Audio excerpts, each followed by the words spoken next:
poetry, radio, verse. It's all about the D. Desire, discipline, dedication. I know what you were thinking, savages, but that ain't it. Let's go.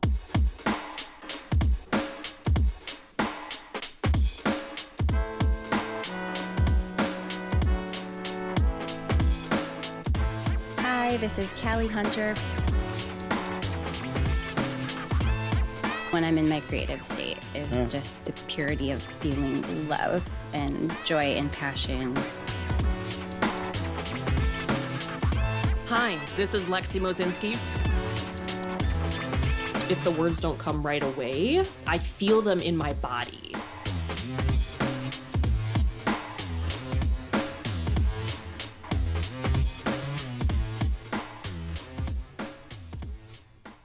Welcome, welcome, and welcome. I am James Hamilton, and this is Versed. Versed is here weekly, shining a light on Midwest poets and artists from what we like to call the hub of Midwest poetry, Rockford, Illinois.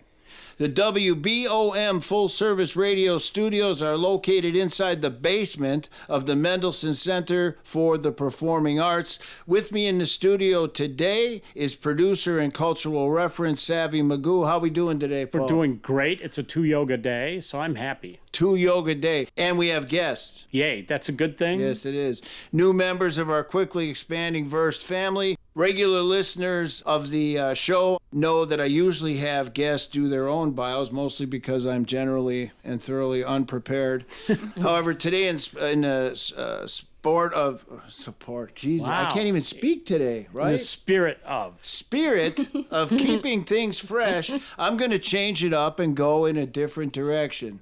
So first in, fueled by tattoos, leather jackets, and any source of caffeine known to man or woman, Lexy Moscinski is forever fighting to be the hero of her own story.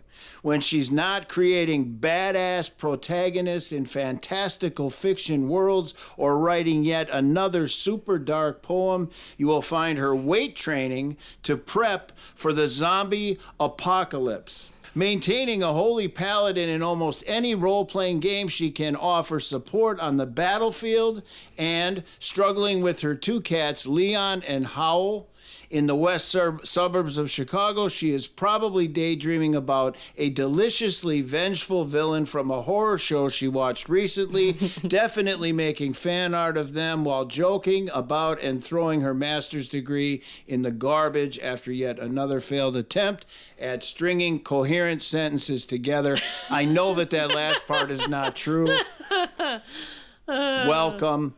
Thank you. The author of A Bit of Madness is Key Lexy Moscinski. Welcome, welcome, welcome to Versed. Thank you so much for having me. All right. And next, Callie Hunter is a Rockford, Illinois area writer, school psychologist, forest therapy guide, wellness coach, and community advocate for mental health. She publishes a wellness blog and podcast and is an active proponent of sharing support for the chronic illness community. She is also inspired to be an advocate for domestic violence victims and hopes her writing and poetry provide comfort and hope for those who need it most. In addition to all of that, Callie has dipped her toes into the world of event promoting, curating poetry showcases in the Rockford area. Please welcome the author of Jump, How Chronic Illness Made Me Well, Callie Hunter. Ooh, beautiful. So much Those for were great me. bios.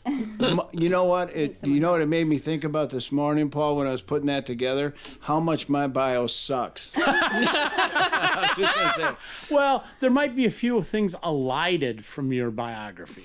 Ladies, did I miss anything? I'm going to start with Lexy first. Did I miss anything? Is there anything you want to add to your bio that you want Versed and WBOM listeners to know?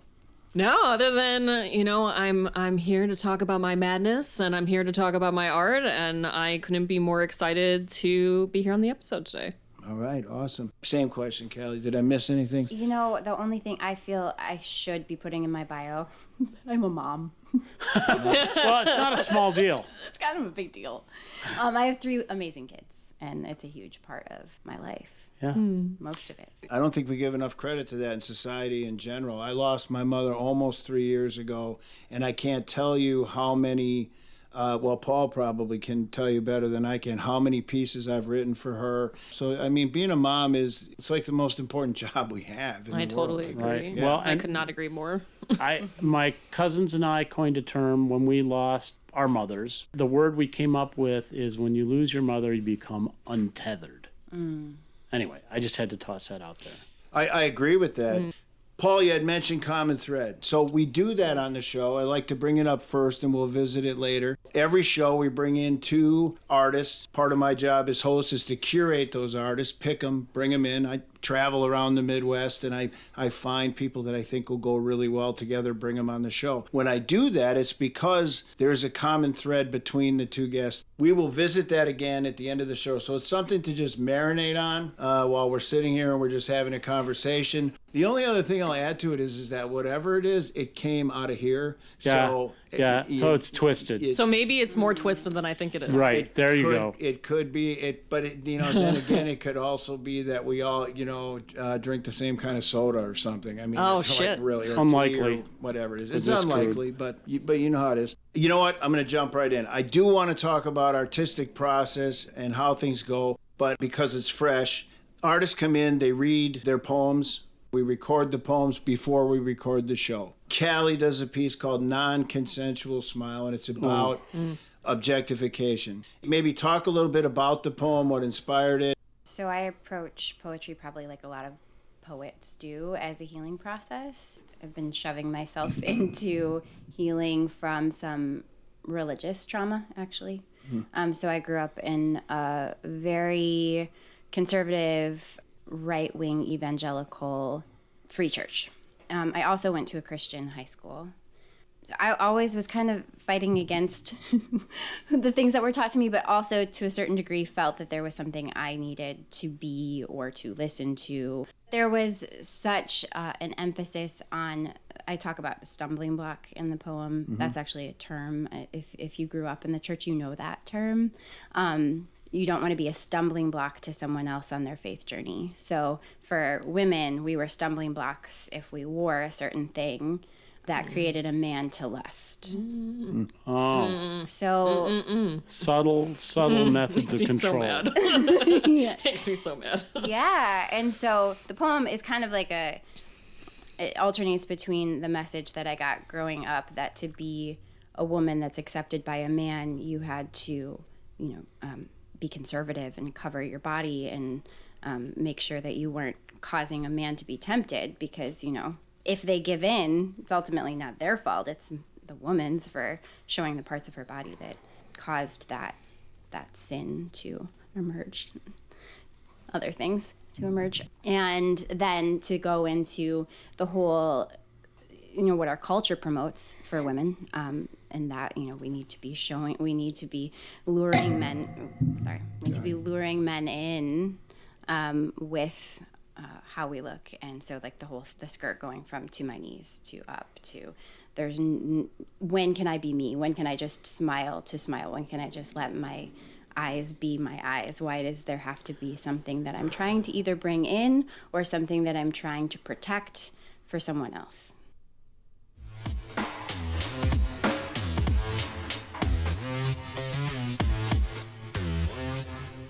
Non-consensual smile. The first time I smiled when I didn't want to, I let them in. Space that wasn't theirs, given without my consent. I pulled my skirt down to my knees for them, and then when they asked, I pulled it up high. And they smiled. And they meant it. And I smiled. And I didn't. Smile, but don't smirk. Open your big, beautiful eyes. Wide, wide, wider.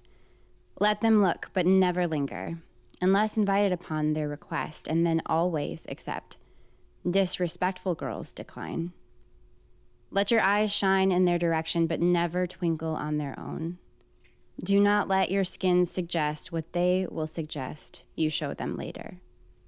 Help them avert their eyes from the curve of your breasts to the dirty magazine they hid in the freezer while their wife sings Amazing Grace in the choir. It's okay. They'll repent later, and they will be forgiven. Until you accidentally wear that V-neck you bought from the Gap that shows just a sliver of the cleavage you got down on your knees and prayed for every night since you turned 13. My dear stumbling block, you will stumble their blocks free in the bathroom stall beneath the cross hanging above the toilet. You won't know. You won't be there. But it is your fault. Your eyes lingered. Your skin showed. You smiled and giggled, and they imagined only what the blueprint of your improperly covered body provided. And all will be forgiven for them, but not for you. You are the temptation. You are the smile. You are the skin and the hips and the twinkle. How dare you decline, you tease. How dare you accept, you whore. It's okay. You don't need to be forgiven for the smile you lost on the bathroom floor.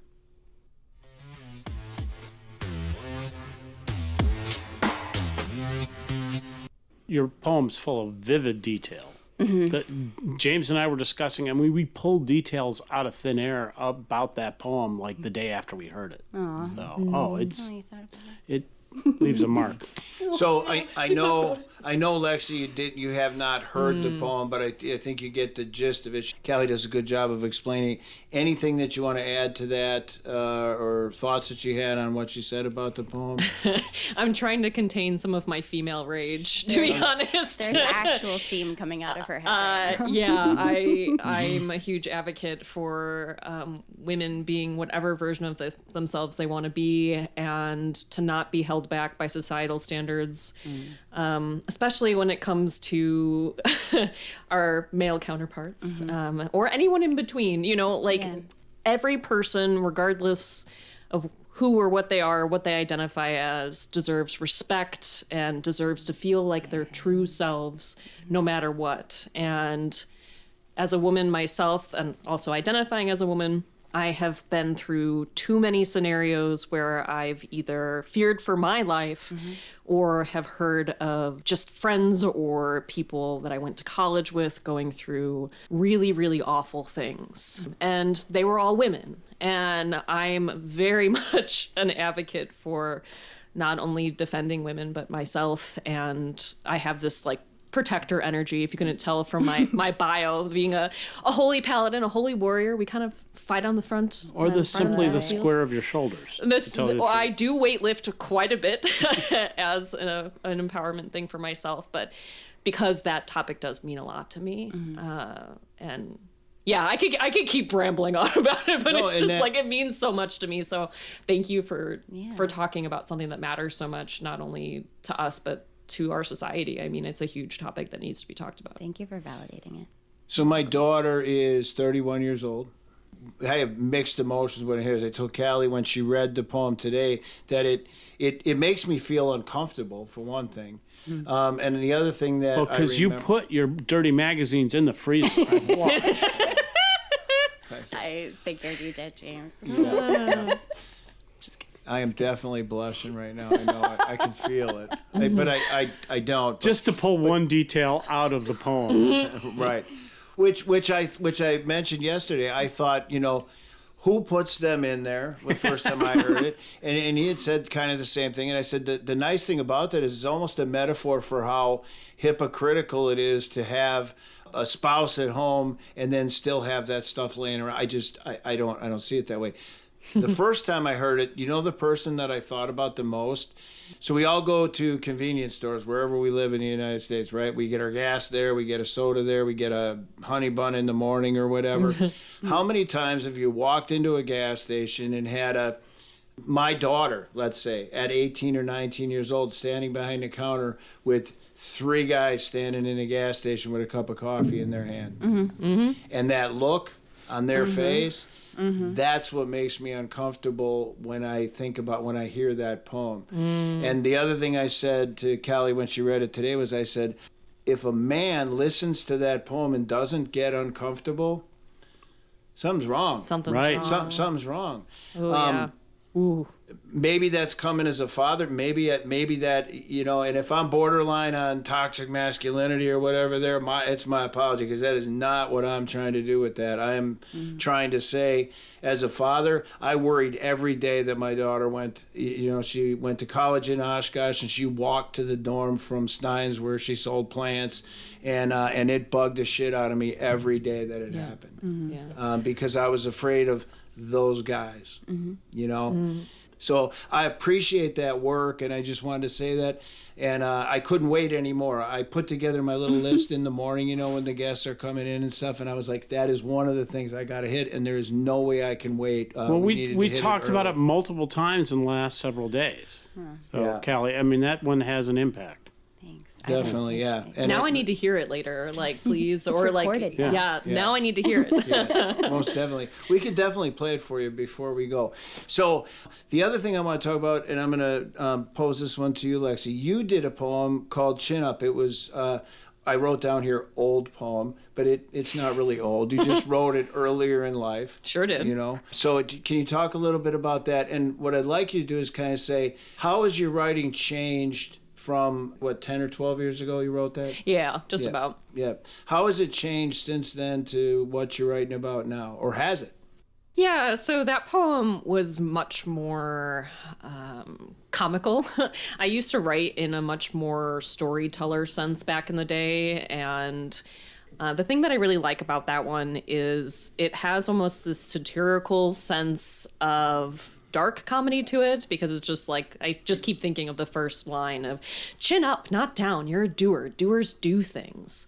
And then talking, you know, through the whole poem, the metaphor of I have to keep my chin up because my head's gonna fall off my shoulders, because this whole world is so gray and the system wants me to laugh and smile and to sing, and I am just dying inside.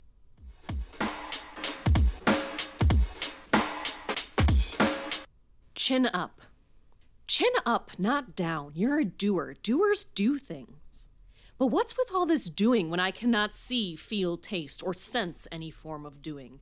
God, how crazy must I have become? My brain is obviously going, and I'm oh so young still. And look at me. I do. Yes, do. The doer. That's me.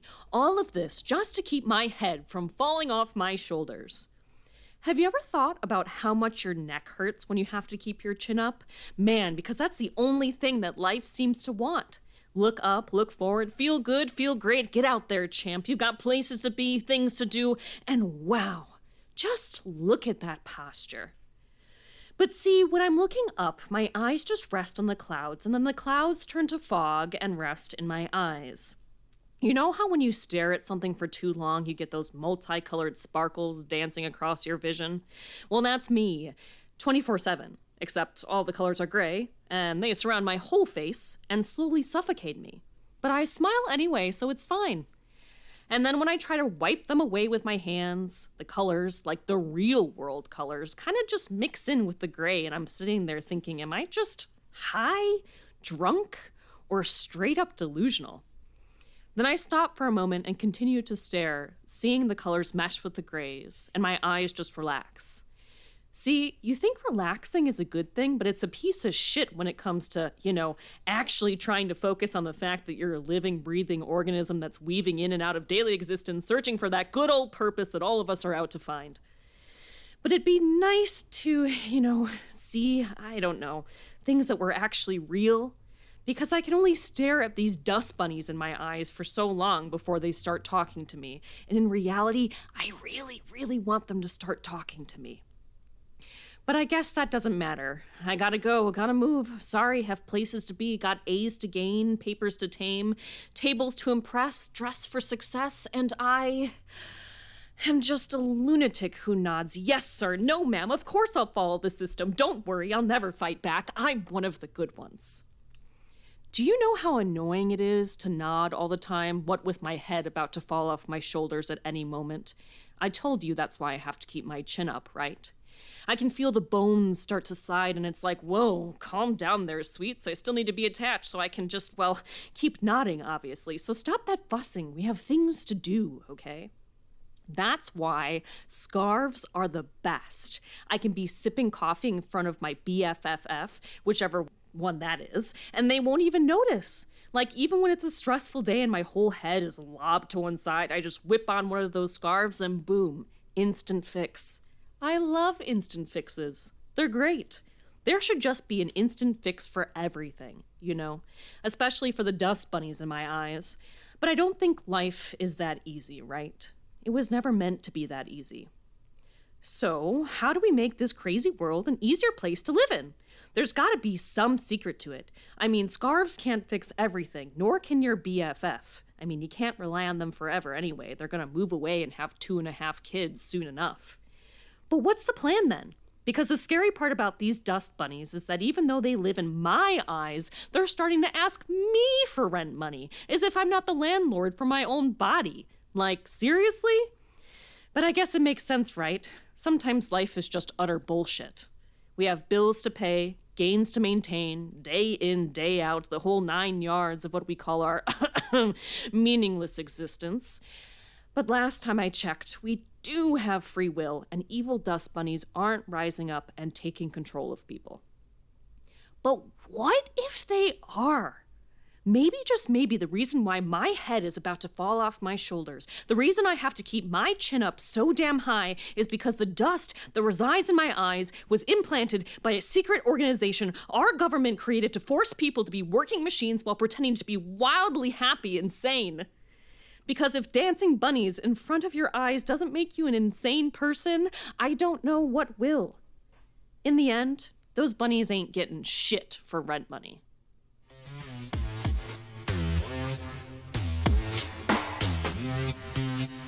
I consider myself to be a pretty funny person. So I would say that my older poetry had a bit more light in it, in the sense of I was a bit more playful with my language and had more ability to kind of weave in more humorous tones. Now, now that I'm old and gray and have seen more of the world at the Which side of 30 are you on? The ripe age of 29. My writing is much tighter. It's a bit more cold and concise, but I also really pride myself on trying to make my work strike like lightning, which you can't see it, but I have a bunch of lightning bolts tattooed on my arm. Oh, she's got a lightning bolt too! Yeah, No wonder. yeah. That's our connection, the lightning bolt. Did you know? Oh, damn, you guessed it. Damn it. I pride myself on paying attention, but I'll be honest with you, I didn't. I could, right now, I could be like, yeah, you got it. You And I got could it, you got it. Yeah, but no, no. Yeah, I do a lot of automatic writing now, which I did it before when I was younger, but I really just try to sit down and let whatever want to pour out of me pour out. And I really try not to filter or restrict myself. When before I used to think much more almost like a fiction writer, because I wrote a lot more fiction back in the day. So I would be like, how can I make this flow kind of more like a story and almost make my voice be like a character? When now I'm like, well, I actually am all these different characters, so I can flip into either one I want, and I can just do it in a much more tight, concise, lightning strike way. So, yeah. So the other thing I was going to say, you have sections in your book: woe, hope, blood, growth, and heart. Yes. And I know the first time I saw you perform, you mentioned that it wasn't something you threw together quickly. Let's just No. say. Right? So when you're talking about those different styles, like switching from a narrative to more of a, let's say, even like a prose, there's some of that in there too. Was that planned at the outset, or was that something that kind of happened later on where, you know, you decided to delineate it because of the different styles, or did it happen more organically? So I was trying to convince myself that not all of my stuff is dark, dreary, and dramatic and full of blood and horror and sadness. So I was like, all right, Lexy, what can I do? Can I maybe divide these into different sections that have some sort of theme that will allow me to organize them in a way that is interesting, but also to just kind of compile some of the different themes of my poetry in a way that related to different parts of what I think is relevant in my life. So, you know, the woe, of course, being the first one, because most of the stuff that I write about is melancholy madness. I have a lot of darkness that I've gone through, so I inevitably write about a lot of dark things. But I also have the part of me that has grown a lot. I've grown through so many things in my life. I've had a lot of trauma and hardship, and that has also fueled my love for horror, hence the blood. Like, that's a lot of my fictional work is a little horrific, and I love that part of myself. I love the dark, bloody pieces that I show to the world. But I'm also inherently a really kind and warm person, even though my writing can often come off as a little bit cold and scary. So talking about the heart and the hope and, you know, the growth, and there's always light in the darkness. I appreciated the demarcation of the segments, because when I was going through it, I felt like I needed a chance to catch my breath. It was like when I got through a section, I went, like, I can go to sleep now. I can pick this up before, you know, at another time, and maybe I need to, is kind of what. So I appreciate the fact that it's serious material.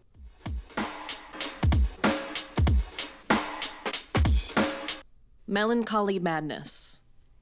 Innately, there is a method to my melancholy madness, my mess of musings, my masterful, mysterious, maniacal thoughts that mesh with my feelings.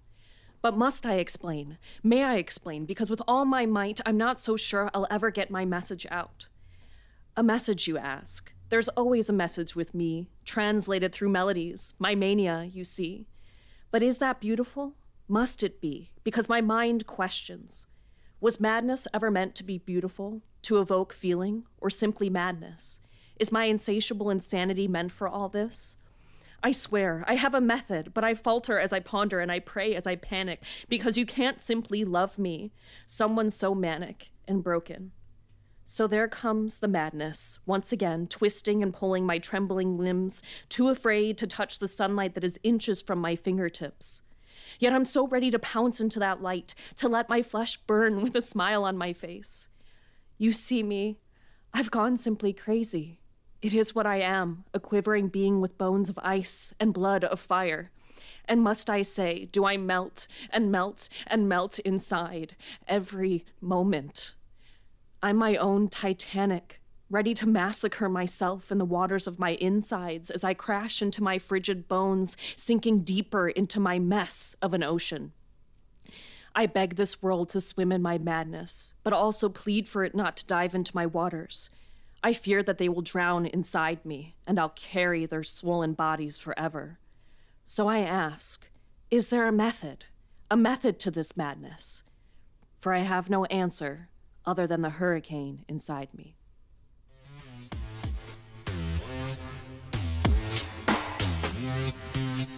Speaking of serious material, so Callie, your book, Jump, Story of Hope. When I went out online, I did a little bit of research, and Paul happened to have it on the counter, and I read the better part of it. I did not read the whole thing. I did not have time because I didn't realize it was there, to be honest with you. What's the better until part? Later.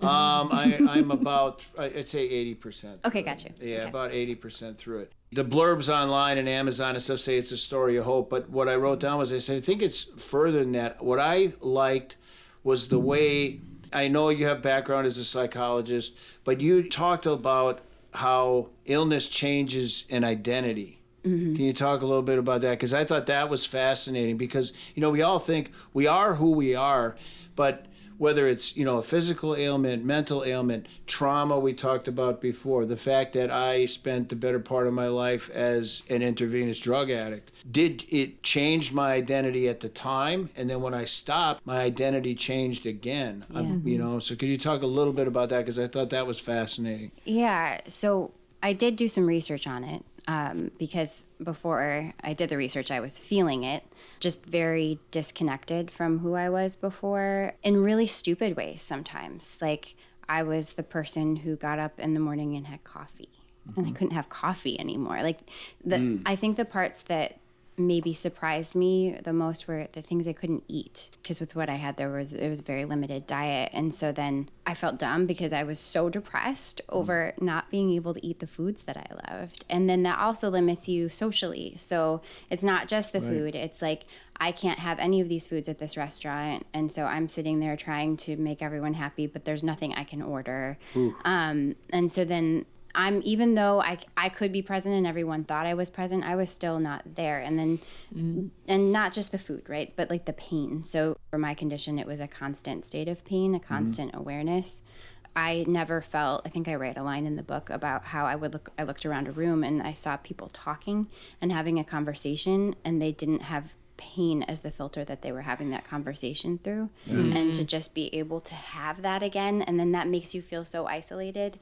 And so there's just so much that chronic illness does in terms of just those practical, logistical things that you can't do anymore. But then also the parts of yourself that you did identify as, just as a mom. I couldn't be the mom I wanted to be. I wanted to run around with my kids, but I was in pain. I couldn't. And my kids remember that. They remember feeling bad for asking me to go play with them in the backyard because I said I couldn't. And then they saw that made me sad. And so just all of these things that you think are you, and then your illness comes in, and then you almost become, and I talk about this in the book too, you become sick. You are the sick. You are the illness. And then you identify as that. That was a big part of the process in the book that I talk about, is kind of stepping away from who I thought I was before, who I was as the illness, and who was I really underneath all of that.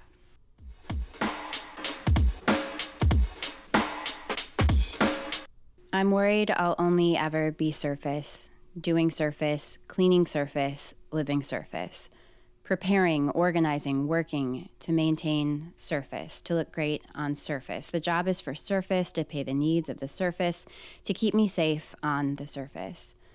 But surface is never where I get hurt anyway. Surface is where it all appears fine. Surface is where nothing grows and all our energy goes. It's the underneath, the hidden places, the hidden parts, the juicy underbelly of living where we actually are, where the love sneaks in and gets caught in dark corners, where hushed conversations are spoken just below our beating hearts and just above our sick stomachs. Below is the truth, the words which are free, the words which haunt. Below is the bedheaded spirit of reality who takes her breaths at the surface, but cannot stay up for long. Surface appears as light, but it is darker than underneath. Underneath is really the only place where anything grows, and it's here we ache, it's here we mourn, here where we cannot possibly lie. Here is truth. Here we never say we're okay, because if we are, we simply feel it. Below is a place we all know, but few befriend. Surface is easier, surface is convincing, surface looks shiny and respectable. Below is sticky, cobwebbed. It's embarrassing to show the house guests. Show them surface, show them shiny, reflect shiny back and forth, but shiny surface is where nothing grows. The roots, ours, theirs, growing into one, twisting, jutting, left, right, down, up, through their chest, into our throats, never anywhere but below, beneath, under, where it stinks, where it is cold and wet and uncomfortable, but it's there we must go if we ever truly want to know more than our shiny surface, reflection of made-up perfection. I'd rather die beneath exposed than wither away on surface, protected by lying smiles from surface people. I'd rather sink with the underlings than pretend with the surface dwellers. Let's go then to the depths which terrify us, to the truths which leave us undone. I appreciate that, because I don't think people understand human beings. We go through different stages in life where I believe anyways, we are different people. I don't want to compare the choices I made as a drug addict to something, pain that's unplanned for anybody like that. Still pain. Pain is pain. Pain is pain, and identity is identity. We do become our sick. And one of the breaks that I made, I would go to NA meetings daily, sometimes twice a day. You go to every meeting, the first thing you say is, "Hey, my name is James and I'm a drug addict." And I was like, my identity was I'm a drug addict, even though for probably that first 2 years I would say that I wasn't actively using. Now when I go to an NA meeting, I say I'm James and I don't identify as my disease, is what I say in the meeting. Some of the people in the program don't like to hear that, but for me, I'm not the same person. Yeah. It's nice that you represented people and that there are various identities when we go through addiction, pain, trauma is another one. So I mentioned you work your day job, you're a school psychologist. Does that inform your writing at all? Sometimes. Yeah. I mean, I was trained in a psychology program, so I'm trained to look at the research. So my book was heavily researched. When I'm writing from a memoir standpoint, I want to tell my story, but in my story I was also learning, and so to be able to kind of merge what I learned. I love that. Thanks. And it helped me. And so in that process of learning and just feeling like someone else got it, so much so that it's researched and there's things I can share and other people can understand that too. That's a lot how I blog. I'm the same way. Yeah. Yeah, I'm also a huge psychology nerd, so and want to get my second master's in clinical psychology. Okay, So love it. when Yeah. you said you were a psychologist and a wellness person, and I'm also a health coach, so I was like, oh yes, I like her. We're finding so many common threads. Oh, we are. So The many lightning bolt and common everything. So many common threads. Sorry, not to interject. I just couldn't. No, couldn't help that it. was a great interjection. That was perfect. No, it's cool. I have a friend that is a school psychologist, and I asked her the same question. She's a writer.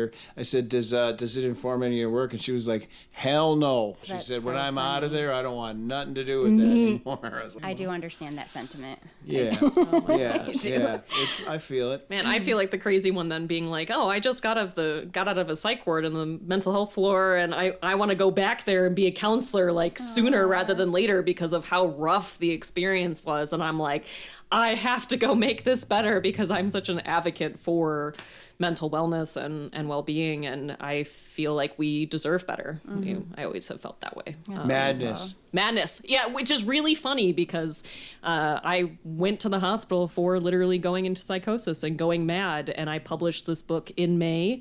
A bit of madness is key, and then I literally did go mad in July, actually, which in a way for me was a incredibly poetic experience, even though I had to face some of my biggest fears of being trapped and feeling so weak, but also losing a whole sense of my reality and self and being taken care of by people that love me and realizing how hard it is to let people take care of me while also thinking that I'm an angel and I'm Right. like going and I'm a holy protector to go save the world. I mean, it was an interesting delusion, I will say that much. Yeah.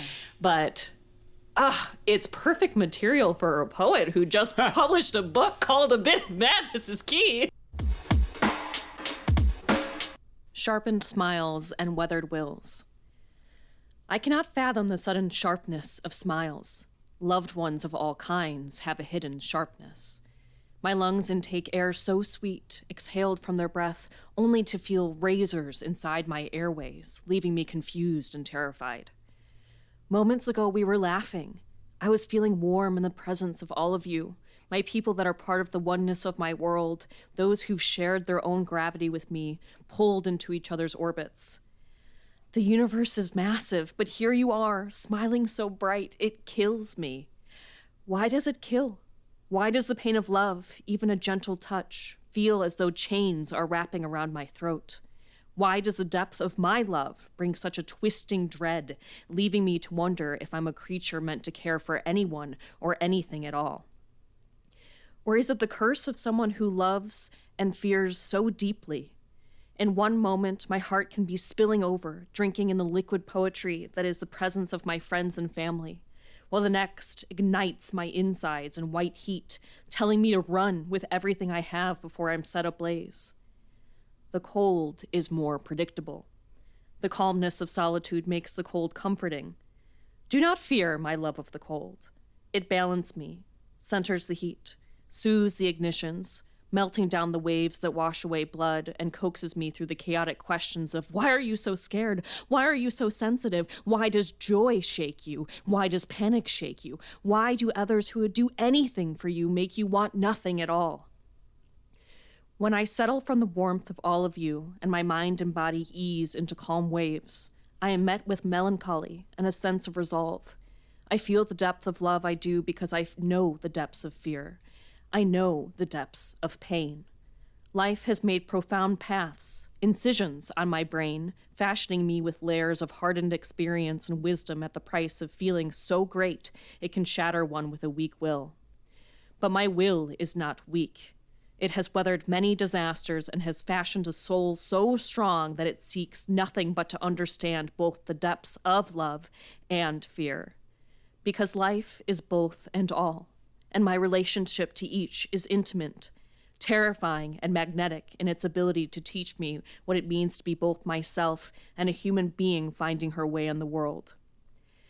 Thank you for your warmth, those who love me, as you continue to teach me that the winter waves of my solitude would not be so comforting without the summer heat of your smiles, one that aren't as sharp as my mind would like to think, ones that ensure me humanity would be nothing without the experience of others who may feel, fear, and love just as deeply as I. The thing is, though, people would say to me, if you had to do it over again, would you?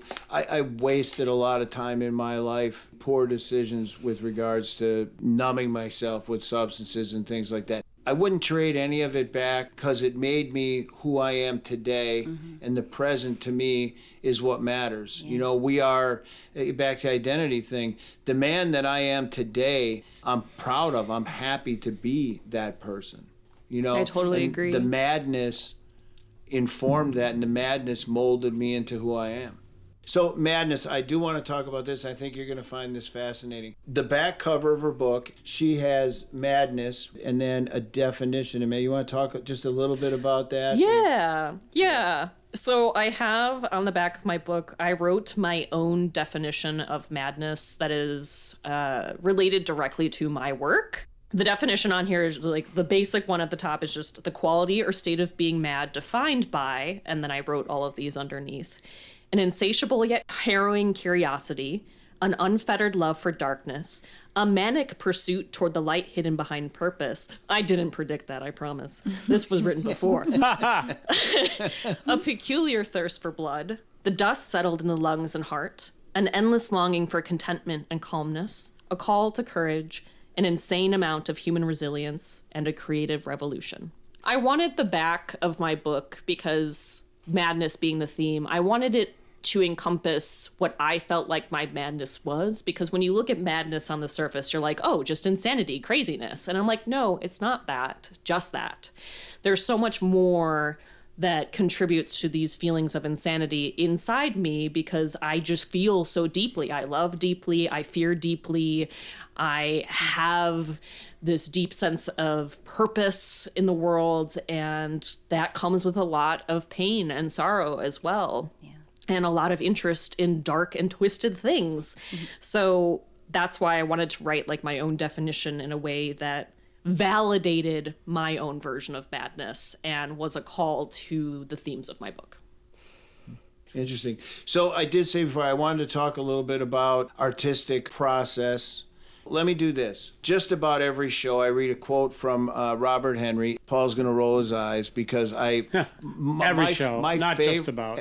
Okay, every show. My favorite creative reference book is Rick Rubin's Creative Act, A Way of Being. I carry it with me wherever I go. It's in my phone on Audible. I go in Los Angeles to get in the car to go back to the hotel, and it's already playing on the sound system in the car. So he does a quote from a guy, Robert Henry. The goal is not to make great art, but rather to live a creative life that makes great art inevitable. Myself, just an example is, listen, if a verse comes to me right now, I will literally stop the show and I will go over to my phone and key it in because I'm not going to lose that verse. That is the creative life that I have cultivated. The other thing I'll say about that is you probably don't want to drive behind me because I do it on the highway a lot. There are a lot of reasons a person doesn't want to drive behind me. That is true. So I'm going to start with Lexy, and I'm just going to ask, how do you structure your life to be able to be creative, especially when those spontaneous moments come down like lightning and go, Yeah, no, I totally feel that. I would say that I will give a lot of credit to Julia Cameron for helping me because she wrote The Artist Way. Me too. And I very, very religiously follow her exercise of the morning pages, except I don't force myself to do them every single morning. I just do it during the day. I'm like, I always have my journal with me, and I make it a point to journal every day. And some days poetry doesn't come out, but other days it does. And when I feel like I'm in a creative mood, I almost always will put on some form of instrumental music. So I love listening to like darker cinematic music, or getting myself almost into character before writing a poem. Even if I'm not writing like something fictional, I'm not writing in the sense of a character, I kind of almost like slip into the skin of one, and I'll like roll my shoulders and head, and I'll put the music on, and I'll close my eyes for a bit. Sometimes at first, if the words don't come right away, I feel them in my body, and I feel like the tension in my jaw, or I feel a clenching in my chest. Like if I'm writing something dark, like I almost want to act out the emotion and the feeling behind it so I can get the words as accurately as possible onto the page. And then usually it all will start to roll out because I've practiced automatic writing so much, where I write without any restriction.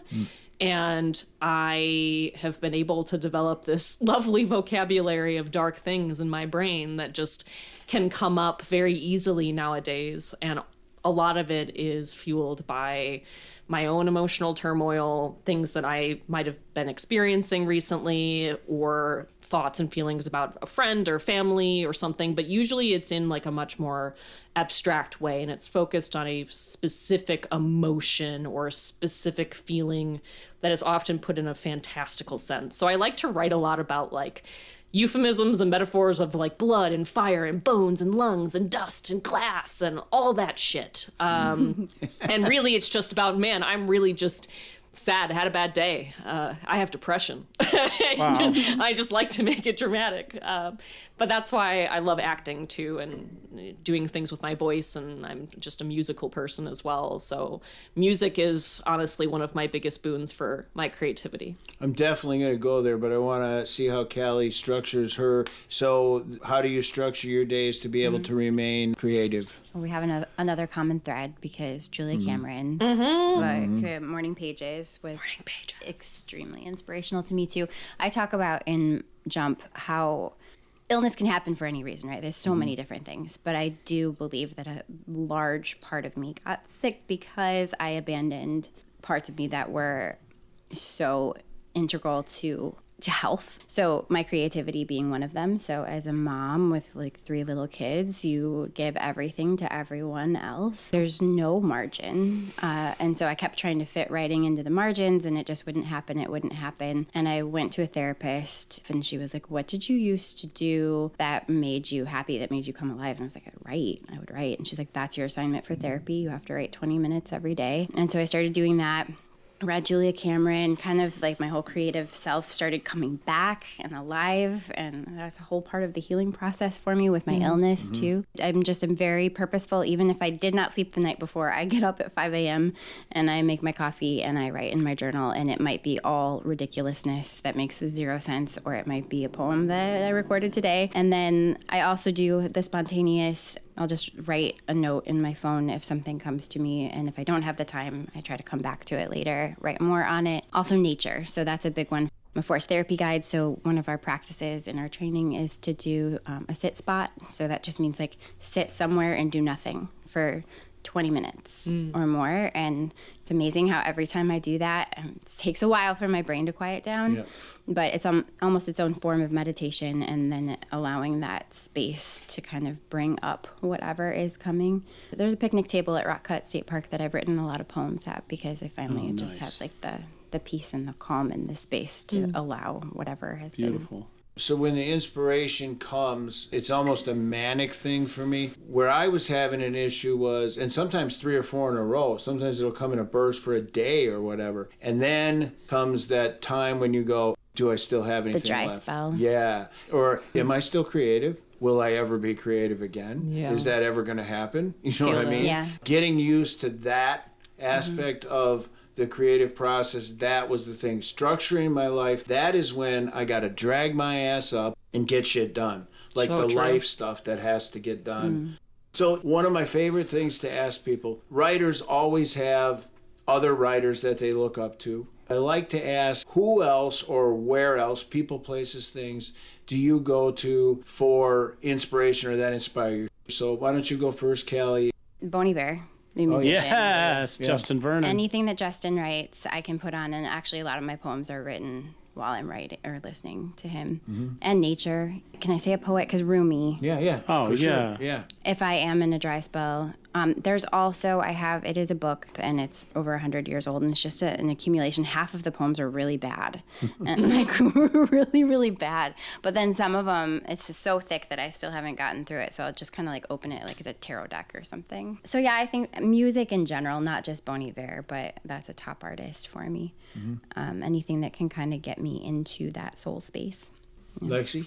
I think I know what one of yours is going to be, but Oh my goodness. Well, now I'm curious. What do you think it's going to be? I think it's going to be the horror thing, the horror genre. Yes. I will talk about my favorite director, actually, because he, writes all his scripts. Mike Flanagan. He directed Haunting of Hill House. His work blends the human condition with dark things so well because those characters are so real and have a lot of their own issues, but it's also deeply emotional and sad, and it's reflective of things going on in society and things that are wrong with the system that we all adhere to, and I just find his writing deeply poetic and beautiful in the way he writes his characters.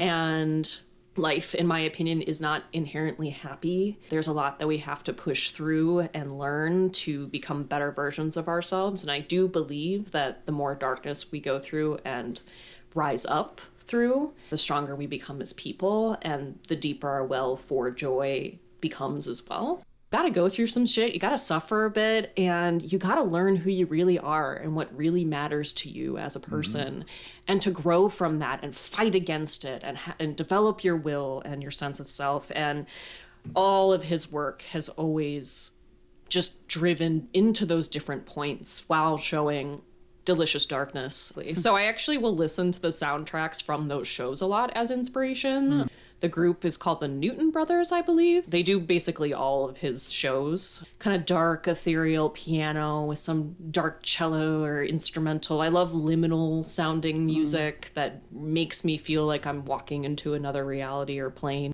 Anywhere that can get me onto that emotional place that I want to get to is important. But his work is my biggest inspiration. Cool.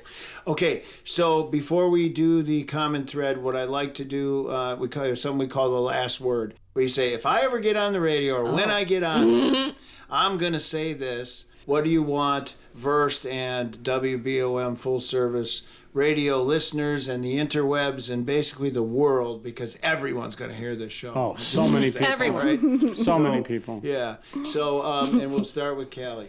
Oh, God, no pressure. Just love each other. That's it. Just love. If we just stuck to that, I don't think we'd be facing any of the problems that we are.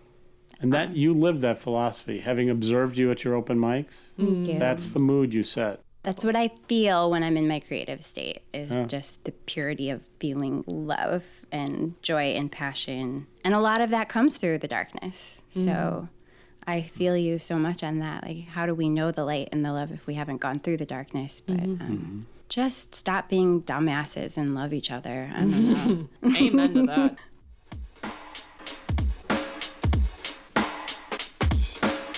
Don't worry. I took care of my feelings. I held them underwater until they stopped breathing. I watched the last bubble surface.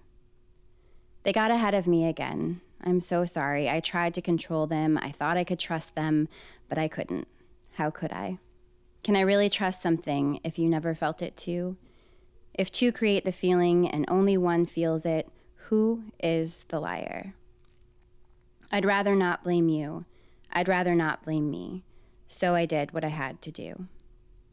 My dear, they say poets, writers are gifted in expression, but the truth is that we are cursed in emotion. Writing is our only hope at executing what left unwritten will surely kill in us. I fall in love too soon because I fall in love with the way a spilled carton of milk pours perfectly and poetically onto the sidewalk. I am ridiculous. I fall in love too soon because I fall apart when I see a child hold the hand of a child who is afraid. I fall in love too soon because I pledge my life to pink sunsets and believe a morning, mourning, dove has been visiting me since my divorce, by herself, every morning. If I could just see garbage as garbage, sunsets as science, kind gestures as evolutionary adaptation, and birds as motherfucking birds, maybe I could stop finding love in unwelcomed corners. But I did as you ordered when you said, I don't love you yet. I listened. I executed. The only problem? I may not be able to bring them back. I've tried before with the others, when they asked me not to feel so much, when they asked me to murder what I could not control or trust. I tried to bring the feelings back. But I'm a poet. I'm a writer. Not the witch you think I am because of my incense, tarot, moon water, spell casting, circle casting, protection, weeping, rock collecting, etc., etc., etc. I am just a poet. I said I wished I could see birds as birds, science as science, garbage as garbage. That I could learn the art of how not to love so quickly and the ecstasy of how not to care so deeply. But I can't. Okay, maybe I don't want to, because here I am again, holding the remains of something beautiful. I cannot reanimate what you made me destroy, and sometimes I wonder, I really do, will I ever be able to love in the appropriate crescendo, in the proper tune, or does it all die here? Did it all die there because of them, because of you? Last word for Lexy Moscinski. Just to channel my fighter spirit here, remember to never stop fighting your own fight. I mean, you're worth so much more than you may believe. And you are an individual that has so much power to do something good in the world with whatever you dream of and with whatever you care about. Don't let anyone take away who you are, what you love, and what you care about, and always keep fighting to believe in something that matters to you. And of course, I agree. Love each other, take care of each other, do good, be good, and give back. Wow, that was great. Wow. Damn. And scene. No. Common thread, Paul, take a guess. Come on. I think it's resilience, perseverance. I mean, overcoming things and then being positive at the other end. These guys are both incredibly positive. Like, pick one. That's one. Okay. I can make that into a poem. Okay. Well, what this we know. Perseverance. No. Okay. Lexy, what do you think? I think it's the shared thread on having light and darkness, especially when suffering from mental illness and from a lot of internal struggle, and then doing something to get out there and help other people.